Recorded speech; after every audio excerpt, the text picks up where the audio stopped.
So I've been seeing prices slashed all over the place for new and used parts. Honestly, the marketplace has been crazy. So what I have behind me is a PC build that I've got put together for $1,000. This is gonna be for a buddy of mine named Noah that does some car detailing and decided he wants to do a little bit of video editing. So I'm gonna throw this computer together for him. It's also gonna have the power to do some gaming if he decides to jump into that as well. But for our $1,000, we've got a Ryzen 9 3900X, an RTX 3070 Ti, 32 gigs of DDR4 RAM, and really enough storage to do everything that he needs with the ability to upgrade down the line. So I've already got the majority of everything on this PC cleaned up, ready to go. So there's not gonna be a lot of time lapse with all that type of stuff. We're just gonna do the assembly, get this thing put together, and let's see what it can do.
All right, so I just want to point out, majority of the cases that I normally like to use have the basement that covers all this bottom section up to cover up all your wires and cables that come out of your power supply. The one thing I've seen about this case that I really do like was the way that Cooler Master have added this panel. So once you get all your cable management and everything taken care of, it covers all that stuff up to make a lot cleaner, make it a lot more aesthetically pleasing. So kudos to them for doing that. I really like the way that this case is.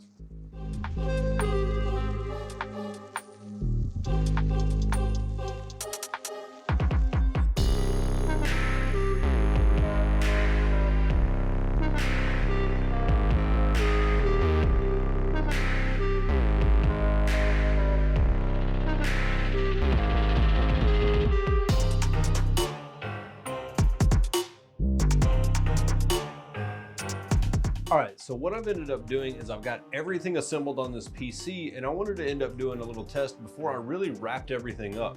And one thing I noticed was my buddy Noah, whenever he got this AIO, it was just kind of stuffed inside the case. There was a bundle of wires with it, but I don't think they gave him all the wiring. So we're having an issue where upon boot up, it's coming up saying there's a CPU fan error, and that's because one of the mini HDMI cables that goes on this older version of this Kraken AIO, the cable was just never included. So I think that's why it's causing this issue. I do have a spare, newer version of the X53 AIO. So what I'm gonna do is I'm gonna end up giving this one to him. I'll order the cable, I'll put his in another build down the road, but luckily we could save the day with this one and not lose any time on it. So I'm gonna swap that out. Hopefully everything's good to go, and we're gonna power this thing up.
So at a $1,000 price budget, I don't think we could have come up with a better PC.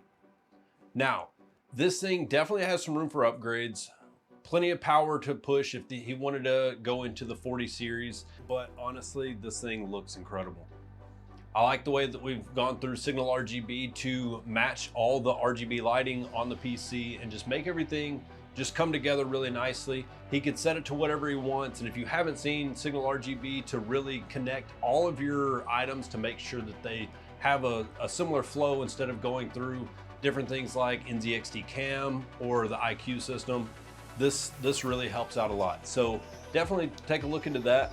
If you're looking for something like this and you have any questions, feel free to reach out to me in the comments.